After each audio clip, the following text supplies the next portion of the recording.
You are listening to the Ranch Hand Podcast.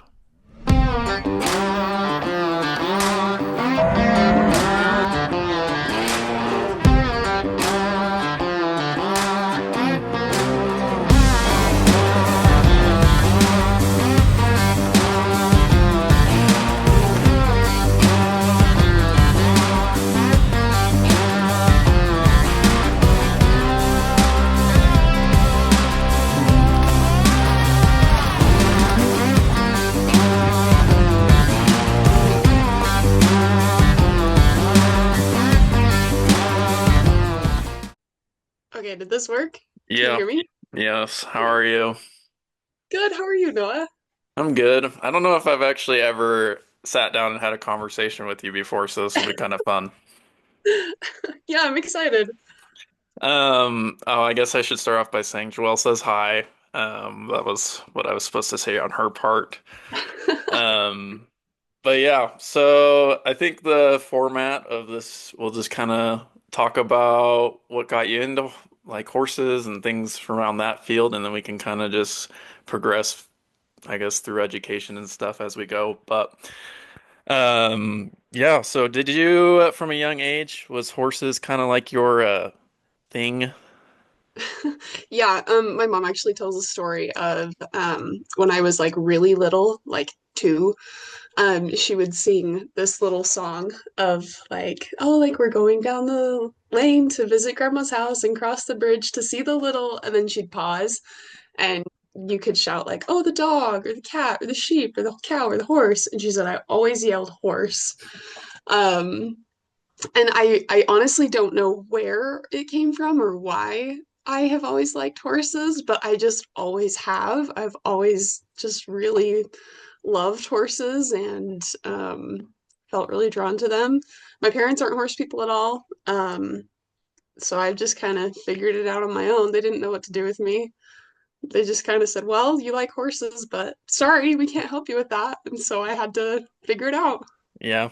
Did you, so I guess where was your first interaction with horses? Did you get into lessons? Like what did that look like?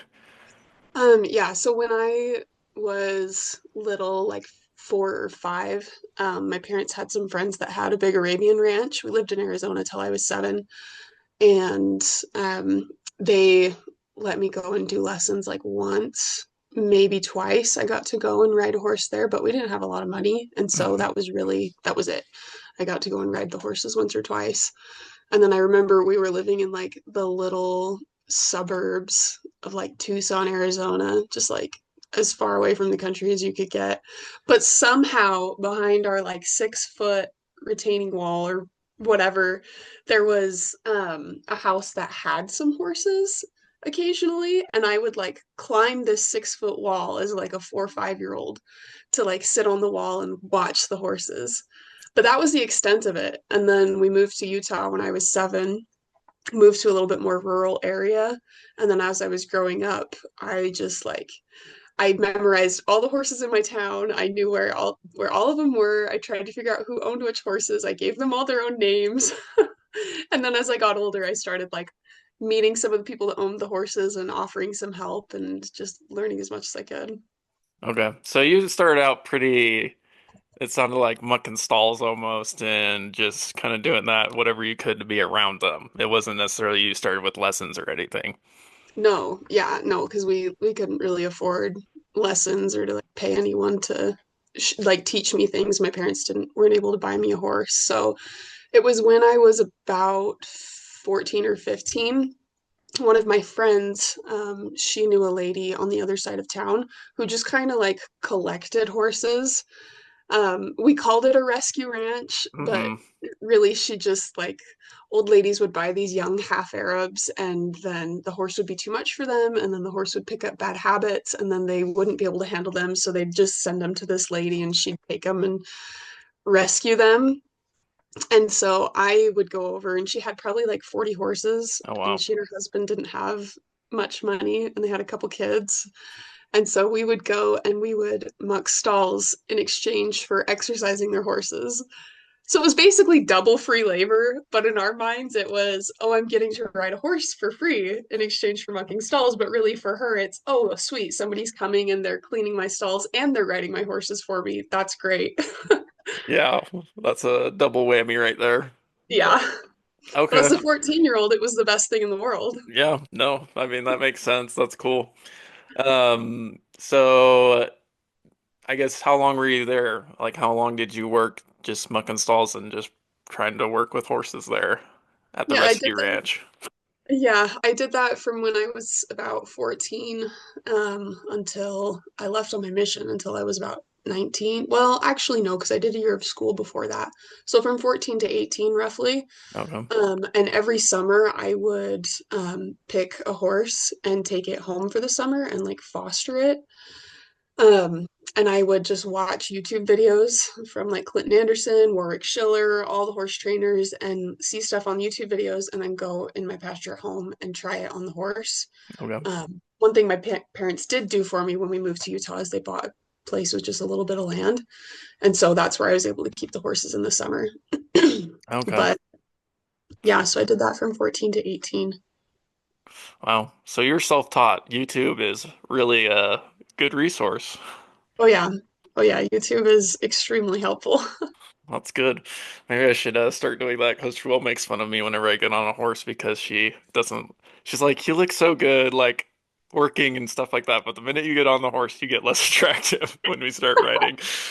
So Oh maybe I should no. indulge in some YouTube videos to better get better at horseback riding. Yeah, it doesn't hurt. Yeah. Okay. Well, so you went on your mission, you came back. What did you decide to study going into college? So my first year before I started my mission, I was studying equine science and management, the ADVS degree that USU offers. And so I that was actually my first form of like formal education on a horse. I took a couple classes that like were about riding fundamentals, and that's where I truly like was able to have an in-person experience to be able to like get a feel for collection and bend and like how to actually ride a horse, like the art of horsemanship. That was my Hmm. first taste of it, was that year before my mission. And then when I came back from my mission to finish my degree, I did one more year pursuing that degree. And then I realized that if to do what I wanted to do in the equine industry, I didn't need a degree for it. And so I might as well get my degree in something that I would need a degree for. So I switched actually to chemistry and physics teaching and did that, but I still had enough credits that I finished. I did a dual minor in equine science and management, and then the equine assisted activities and therapies program, which is what me and Joel did together. Um, and both of those I learned a ton from. Um, Now, as I'm learning more and more about horses, I think maybe some of the things I learned in the equine assisted activities and therapies program might have done more harm than good as Hmm. far as my horse training abilities. Just for me personally, because I'm already a very empathetic, caring, anxious person. And so I really needed something to teach me more how to like discipline and set appropriate boundaries with a horse versus the flip side in the EAP program. They focus a lot more on like making the horse comfortable, making the horse not stressed, making the horse happy, um, which I'm already naturally pretty aware of and pretty good at. But if you're going to be a good horse trainer, you have to learn how to like set those appropriate boundaries, which they, yeah. Anyways, so I got my degree in chemistry and physics teaching, and yeah, and did those two minors. Okay. Okay, so you say setting boundaries because I'm thinking like, because Joelle tried her therapy stuff on me one time and I'm really bad at therapy, but I'm curious, like, what does setting boundaries with a horse look like versus like a human being? Because human being is like you just tell them these are the boundaries versus a horse, you have to like, what do you do? Yeah. Um, I think honestly, for horses and people, it's the same. You have to feel that boundary. You have to feel confident and secure and sure in what it is that you're setting and establishing. Um, Humans communicate verbally, horses communicate through body language. You Hmm. can also communicate with humans through body language and they can True. get the message. Um, but truly, it starts from how you're feeling and what you're thinking. And that's the same with horses and with people. And then with horses, I mean, let me think. A lot of it is through physical force and Hmm. through um, establishing a physical barrier because that's how horses communicate. I mean, in the wild, it starts with they'll pin their ears, so it's a physical expression, which is why what you're thinking and feeling matters. Because if I'm thinking angry, my face will tend to kind of get more angry, and the horses and like my posture will get more angry. And then if the horse doesn't react when the other horse is pinning its ears, then the horse will kind of like go forward towards it. And if the horse still doesn't react, then the horse is going to bite the other horse. So it comes in levels, right? Of the warning and then the telling and then the demanding. Hmm. And so with as a person working with horses, sometimes horses just don't care and they aren't going to listen to you because I'm a 130-pound female that is nervous and cute and smiley. Hmm. And so you have to sometimes use a whip or a stick and, ask nicely, just kind of like swing the whip. And then if they're not listening, really build up your energy and ask bigger and bigger. And then if they're still not listening, then they end up getting smacked with the whip or the stick. And sometimes that works and they're like, oh, okay, I'm gonna back away. And other times they're stubborn and they're like, well, that didn't really hurt me, so I'm not gonna listen. And then you have to really get after them and get into a fight, and then that's where people get mad. But it's necessary because they're Hmm. huge animals, and if they wanted to hurt us, they could. If they didn't want to do what we were asking them to do, they would push us over and they could kill us. So Yeah. we're not going to kill a horse, but we have to exert the physical force necessary to get them to listen. Yeah, it almost sounds like they have to, in a sense, since they are such a big animal, they have to respect you. I kind of saw this a lot of times with like bulls and stuff when I was in Arizona working. Mm-hmm. A bull wouldn't charge you if you were up on a horse, but if you were down on the ground, they'll for sure charge you. But it's just because you're bigger than them, so they are like, "Oh, I'm not gonna mess with that." But Mm-hmm. that's a interesting concept. But yeah. So horses, it seems like it's a build-up process. Like you start small, like okay, if they don't listen to this, then you progress to this, and then if they still aren't listening, then you have to, in a sense, discipline. And that's probably a bad word, but Yeah. discipline in a sense. But interesting. Okay. Do you have any stories of just where a horse really was not wanting to listen, and you had to really figure out like new ways to get them to do what you wanted? I'm actually experiencing that right now with my own personal horse. Oh. Her name is May, and I love her to death. But the problem is when it's your own horse, it's because I ride and train a ton of horses. I've been spending time with RMO horses, Hmm. and I can get on their horses and ride and train, and it's pretty easy. I don't have a problem with it. But when it's my own horse, it's like, oh, she's my friend, like she's my girl. And Hmm. so I don't think about like getting after her and being her leader as much. And um, she has probably double the amount of anxiety I have, so we're just a bad combo. Um, but another something I've wanted to try to explore with her is actually clicker training. So that's a positive reinforcement form of training. Um, and I've seen evidence that it does work and that it can work. And so I kind of want to try it because every horse is different. And some horses require that really brute, necessary physical force. Hmm. Some horses require a lot of it. Some horses require a little. Some horses that just doesn't work for them. And so the positive reinforcement where you um, let them know like, hey, like every time you hear the click, you're going to get a treat. And then you start to associate behaviors that you want with the click, and then they are motivated to do those desired behaviors so that they can get a treat. Hmm. Horses like my own personal horse, who is very friendly, loves people, like she thinks she's a person, and she loves food. She's very food motivated. Um, I think she would probably benefit from that, but I've just never tried it. And so that's an Mm, area of horsemanship that I kind of want to explore and try, but it's different than the buckaroo cowboy style that's yeah. more traditional. No, gotcha. So what makes a horse anxious or gets them to the point where they do have that anxiety? Are there like triggers or things that just affect it, or how does that happen? Yeah, I think like people, a part of it is genetic. Some horses are just more anxious than others. Okay. A lot of times people might refer to that as, oh, this horse is hot. Um, Yeah. and like Arabs and thoroughbreds, like they just have more energy and they're like bred to go and they're bred to work. And just like people, if you're someone with a lot more energy and then you're pent up inside on your laptop all day, you're probably going to develop a little bit of anxiety because you're not getting out, moving your body, like keeping yourself healthy.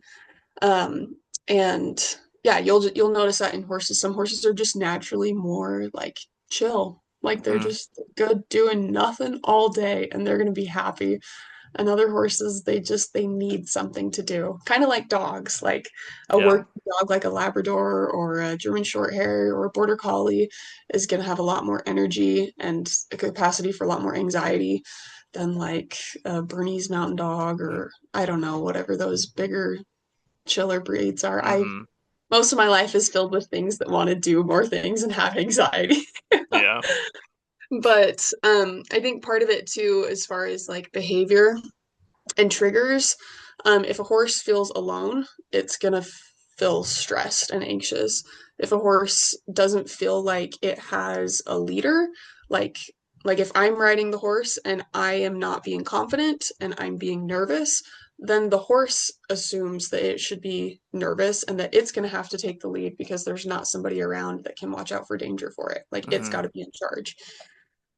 Um, and yeah, I mean other physical factors like pain and like food, like if it's got ulcers and it's uncomfortable or it like hasn't been eating well, it's gonna not be feeling as great, just like us. Yeah. Yeah. Well, I don't know a ton about the whole therapy part of it, the program using the horses and things. Joelle's Hmm. talked to me a little bit about it. My understanding is basically horses can sync up with the heartbeat of whoever's riding them or around them or whatever, which is interesting. So in the therapy part of that program, what is I guess, the big touch points or topics that they discuss going in with like using horses in therapy? Mm. Yeah, one of the main principles of equine assisted therapy is that biologically, if we see another calm animal, our body will then give itself permission to be calm. Like in the wild, if zebras are all grazing together and all the zebras are calm and happy and eating, everyone knows they're safe. But if all of a sudden one zebra perks up its head and is like looking around, all the other zebras are going to be looking around too and they're going to be nervous. So the presence of another calm mammal Hmm. can calm our own nervous system because it tells us there's no danger, there's no predators, we're safe, we're okay. And then another thing that makes horses really great for therapeutic purposes is that they are mirrors. They can feel when we're nervous, they can feel when we're stressed, they can feel when we're angry, and they're going to mirror that Hmm. behavior. If a calm person is riding a horse, the horse is usually going to be calm. If an anxious person is riding a horse, the horse is usually going to be anxious, or more anxious to a degree. And so they really do a good job of like telling you like what you're feeling and seeing. Um, and like they don't let you lie because people can lie, right? People Mm, can say things that aren't actually what they're thinking and feeling, but horses don't hear that. They feel what you're feeling, and they'll tattletale on you. that's interesting. How would they show that you're lying, or how would they tattletale on you essentially? Um, I mean, excuse me. Sorry, I've been recovering from a cold. No, you're good. This last weekend I was working some horses with a crew and um I got on a horse and I was riding it around fine, but I was also a little bit nervous because I had never ridden the horse before. I'd never ridden in that environment before. And so the horse was just a little bit more amped up, a little bit more on edge. He was riding around a little bit quicker, moving faster, a little bit more nervous. And then I hopped off and another girl got on, and she was just so chilled out. Like she didn't have a care in the world. She was just on the horse, riding around, and immediately the horse like was walking slower, was calmer. He dropped his head. Um, and so you can see it in the behavior of how the Hmm. horse is moving. Yeah. Interesting. That's it's almost like a superpower to be able to you could just put somebody on a horse and you could probably figure out what they're thinking almost or what's going on.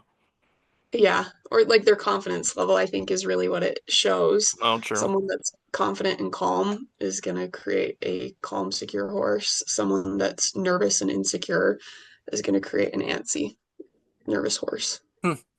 Interesting. That's cool. I guess now that you've finished schooling, what are you doing? I know you were working on Golden Hour for a little bit. Now, are you still doing that? Like, what are you up to now? Yeah, actually, I don't know. I was working for Golden Hour Farm for a little bit, and then life took me a different direction, and I'm excited. I'm not quite sure what I'm gonna do next. Mm-hmm. I've thought about going and working for RMO horses, kind of helping them train and helping to run their trail riding program. Um, that's an option for me. There's another horse trainer out in Tremont that's offered me a position to go and ride with them and help clean stalls and maybe to help with their social media a little bit. I've thought about doing my own thing and starting to train and sell my own horses. Um, yeah, I'm not really sure. Yeah, I've thought about moving across the country, maybe going back east and finding somewhere working there, but the options are open right now. I'm just Mm-hmm. kind of waiting to see what happens. I've thought about vet school. I'm actually taking two classes right now. They're prerequisites I'm missing for vet school. I'll be done with those at the end of this month. I don't think I want to start vet school this fall. Um, Maybe if I'm still interested, I'll try next year. Sorry, Mm-hmm. I don't know if you heard that. That was my dog. He just You're burped. good. You're good. Um, but yeah, I don't really know what I'm gonna do. That's fair. I originally thought I wanted to be a vet, and then I took a biology class and realized I did not want to be a vet because of the class because it was really hard. And then Hmm. then I went down to Arizona, and the ranch I worked on, he was a vet, so he did all his vet stuff for his animals and stuff.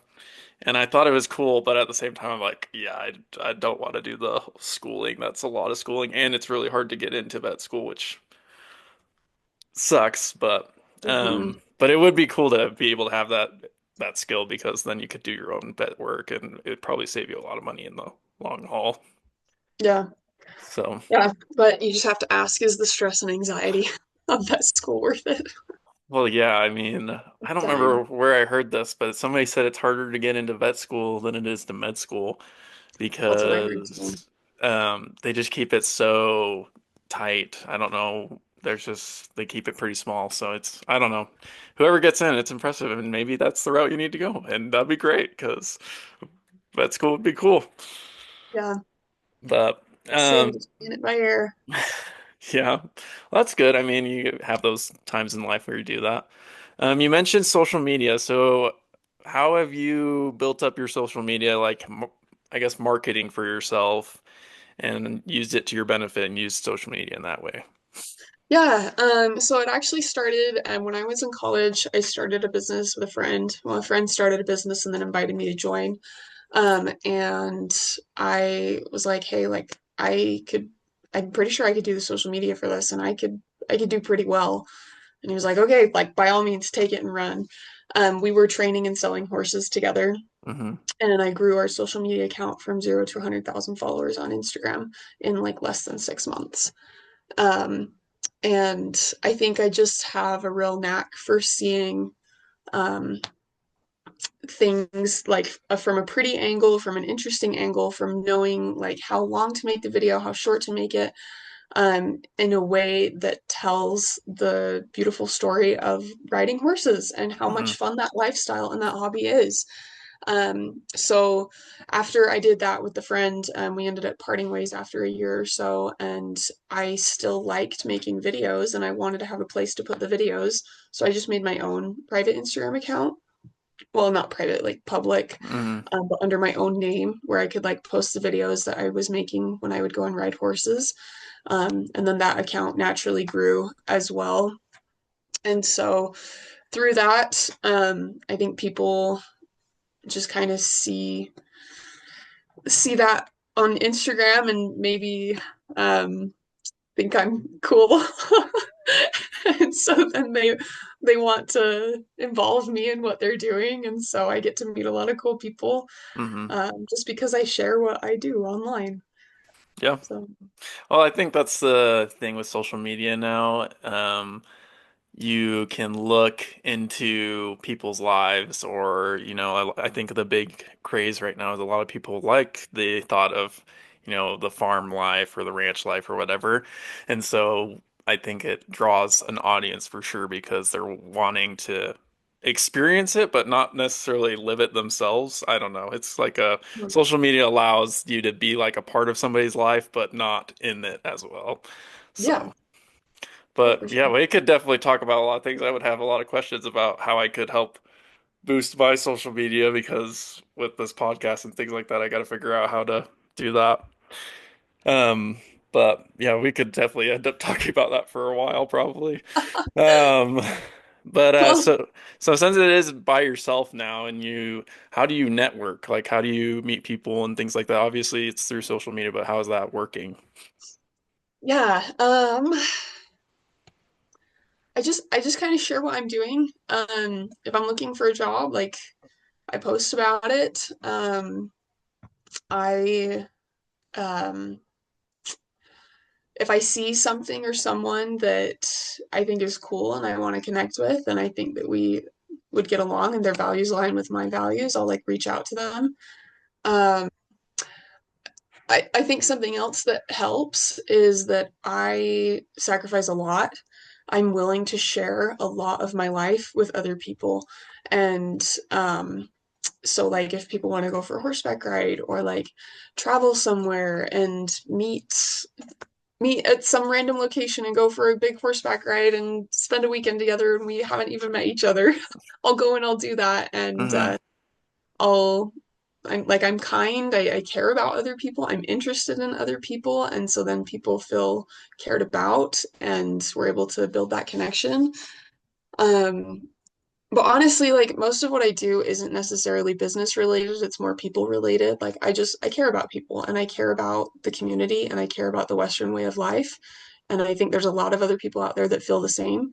And the people that feel the same, like, want to be connected with more people that are gonna, keep a good thing going. So Hmm. things just kind of naturally fall into place that way. So do you actually like somebody will message you over like Instagram or something like, hey, let's go to this random location in the middle of nowhere, go horseback ride. You just meet them up. Yeah, actually, so my friends at Ormo Horses, Marquis Young, she's her Instagram handle is Real Horsewomen. She actually, I followed her on Instagram for a long time, and she's followed me, but we'd never met. And when I was working at a vet clinic for a little bit, after I had gotten my degree and before I was working for Golden Hour Farm, she came into the vet clinic and she saw me at the desk and she came up. She was like, "Hey, are you Nicole?" And I was like, "Yeah." I was like, "Are you?" She's like, "Yeah, I'm Real Horsewomen on Instagram." I was like, "Oh my gosh, no way!" And we just said hi. She's like, "I just wanted to say hi. Like, I've been following you for a while. I think that's so cool." I was like, "Yeah, I love your stuff." And then later, she actually messaged me, and her friend Addie, well, I think it was actually her friend Addie that messaged me, and she was like, "Hey, we want to do a girls' trip and go to the UNAs this summer. Do Oh, you want to come?" And I was like, "Heck yeah, let's do it." And so then the next time I saw them was at 9 p.m. at night at the trailhead at Christmas Meadows in the Uintas. And we slept in our cars and they slept in the trailer. And then the next morning we got up, said, "Hey, good to see you again," loaded up the horses and headed into the mountains. Spent a couple nights up there, worried that bears were going to eat us, and then packed horses out, called it a trip. dang. Okay. Yeah, that's all I right. don't I don't recommend doing that Well, I mean, you should for probably do safety. like a little bit of back. I mean, obviously she had a presence, and I assumed it was not. Yeah, that's just funny. That's a funny story, actually. That's cool though. Um, So were you it was just a horseback ride into the Uintas? Nothing else? You just kind of just rode around up there or It was a pack trip. We brought our fishing poles, okay.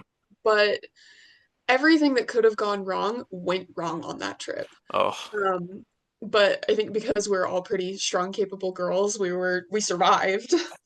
But like on my way there, I blew a truck tire, which is why I got there at 9 p.m. at night. Oof. On their way there, Marquis' little girl got sick at school, and so they were delayed as well. And then there was a big storm that rolled in, and so they were delayed in starting. And then going in, our packs weren't balanced, and so they were constantly going all over the place because we had six horses. Each of us rode one and then pulled one. Hmm. Um, and then the terrain was just so horrid that half the horses all lost shoes. And so by the time we got into camp, it was like nearly sunset, and we just had to set up our tents real quick. And then one of the horses started to colic super bad. And then we fixed that situation, made a fire. At this point, it was dark. We finally got our dinner made, and stayed up until like 2 a.m. just talking and becoming good friends. And then we went to bed. And then at 4 a.m., I heard a bear. And so then Marquis got up and shot her pistol to scare the bear away. And then we went back to bed. And then again, an hour later, we heard the horse colicking again. And so we took care of that situation. And then the sun came up. It was 7 a.m. and we were all exhausted, and then it was raining all day. We didn't even get to fish. We brought our fly Oh. fishing poles, didn't get to fish. We just packed up the horses and rode out. Half the horses were barefoot, so they were sore, they were Yeah. tender.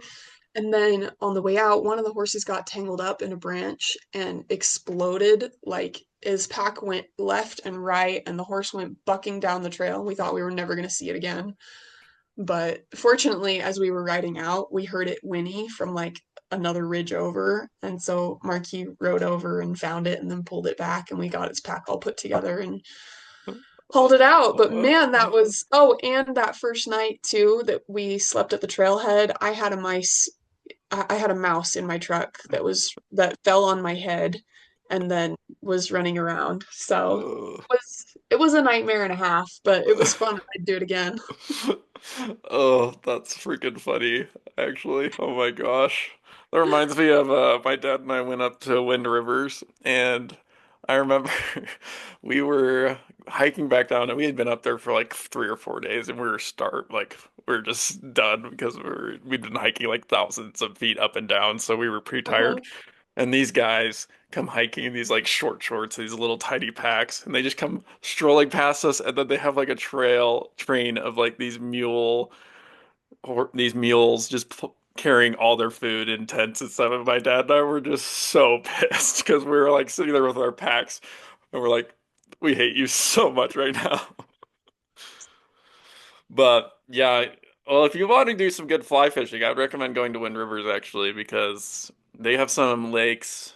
You have to get up pretty high, but some guy walked some fish up there and they've survived really well. And like, I mean, we were on top of one of the mountains. I don't remember where, and I could have thrown probably my smelly sock out there and caught a fish. Like it was easy, but it was like after you've been hiking for a few days, oh, that fish was so good next to the lake. Oh yeah. I've been to the Wind Rivers a handful of times. Okay. I think Big Sandy is one that I've been to, and then Okay. Titcomb Basin and Island Lake. I've been there twice. That Nice. place heaven on earth. Have you ever been to Titcomb Basin? I don't think so. That one's definitely a bucket list one. It's a Okay. it's a hard hike in, but it's awesome. I'm trying to convince my dad, my brother, and my two brother-in-laws and my brother that we should go out to Wind Rivers this summer, end of summer, and do a little boys hiking up there and do some fishing or something. So we'll see if that happens because that'd be a lot of fun. Oh yeah. My dream hunt would be to do a elk hunt on horseback for sure. Like I would love to do something like that someday, but Horses make hunting heaven or hell. There is no in between. You true. gotta have good horses. Yeah. Yeah. Well, we'll see. That's probably down the road, but So yeah, what are so now that you're kind of just floating, what are you doing right now? Are you just kind of trying to figure that out, or are you still just kind of whatever ha comes up, you're like, oh sure. Yeah, I'm talking with the crew at Armo Horses right now about Oh yeah. working this summer. Um, I mean, ultimately, I'd love to be a mom, just like a stay-at-home mom, and kind of run a business from home or do some side income from home as I'm a mom. So Hmm. that's really like my number one priority. Um, there's someone I'm talking to right now. If it works out, great. If it doesn't work out, that's okay too. But I'm kind of invested in that, seeing where that goes right now. Okay. Um, but yeah, so most of my life I've kind of like I wish that I could have a plan and say I know this is where I'm going to be next year and this is the path I'm going and this is what I'm doing. Mm. But every time that I've tried to do that, something has always happened, whether it be COVID or like a relationship failed, or I lost my job, or school changed. Something has always happened. And so I've really learned to just kind of live month by month and listen to my intuition and trust that everything's going to work out. Yeah. It's a good way to live. I mean, there's goods and bad to both. Hmm. Um, as for, I guess, obviously you want to be a mom and stay at home and things like that. Are you there dreams and hopes or aspirations for future, like, oh, I want to do this specifically with horses when I settle down and things with my kids, or like do you have like future plans for that? Yeah, I would love to. I mean, I wrote this. I have like a little vision board thing. One of my things on there is I just want to have like 10 acres with a creek running through it in the Rocky Mountains with an indoor arena. It's no small ask, right? Yeah, no, that's nothing at all. And like I'll do whatever it takes to get that. Like I'll work my butt off. I've been saving a ton. I've been working really hard. And then I just want to be able to have a home and a place where like my family can live and be happy. As far as like horses go and what I want to do with horses with that, I love roping. I love riding. I also love sharing what I have with other people.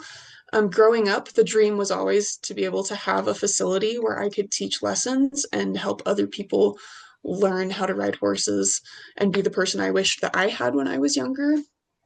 Um, and that's, if I have a facility like that someday and I'm in a community where there's people that want to learn, I would love to be able to share that and love to be able to open my home to people who want to be a part of the equine world. Um, but one of my passions really is in just making a good horse. Like I love horses for the individuals that they are. And I love being able to take a horse and just like get to know its personality and help it reach its full potential as a really safe, willing, happy partner. Find what it loves. Some horses love roping, some horses love trail riding, some horses love cattle work, some horses love just like being your buddy and just riding in the arena and not doing much. And Hmm. so I love being able to take a horse and turn it into the best horse that it can be and helping it find a home that is going to be happy with and somebody that's just going to be thrilled to have that partner for the rest of its life. So that's kind of where I foresee my future going, what I Hmm. see myself doing. No, I think that's a very good dream. I think Joelle would agree with a lot of that as well. I think that's what we're hoping to do at some point. So, but well, thank you so much. It's been a real pleasure to actually get to talk to you for once. This is like I think the first time you and I have not had Joelle around to sit here and moderate it. So it was fun to get to know you and hear some of your dreams and aspirations. Yeah.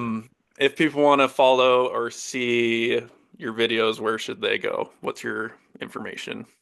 Right now I just have Instagram. It's at Nicole Morgan Official. I have a couple friends who are thinking about doing like a YouTube.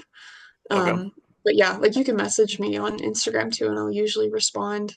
But right now, that's the best place. So Okay. Well, I'll make sure when I go to edit it, I'll type it in there so that people can see it, and I'll also great, tag you when I post it. So, sweet. Thanks, Noah. yeah. Well, um, Yeah, thank you so much. Like I said, it's been a real pleasure because like I didn't know a lot of about your history and things like that, so it was nice to get to know you better. And I will make sure to let you know when I'm gonna post this, and you can do what you want. You can watch and make sure I did it justice, type things, whatever. You can judge it. I don't like it's up to you. But Yeah. uh, yeah, I'm just very grateful that I actually DM'd you, so that actually is a good way to get you to respond. So that's true. But yeah, thank you so much. And if there's anything that I or Joel can do to help out, let us know. If we're able, we'll more than likely try our best to help. But if we're not, we might be able to Yeah. put you in some resources or something. Yeah, for sure. And if you got any questions about growing on social media, I hope that you won't be shy. Oh, I will probably be reaching out to you about that because I'm gonna have to start posting more here soon. So yeah, but Yeah, please do. I will let you know. But yeah, I hope you have a great rest of your day. Good luck with whatever life throws at you. Thank you. I'm gonna need it. Yeah. But thank you again. I'll talk to you later.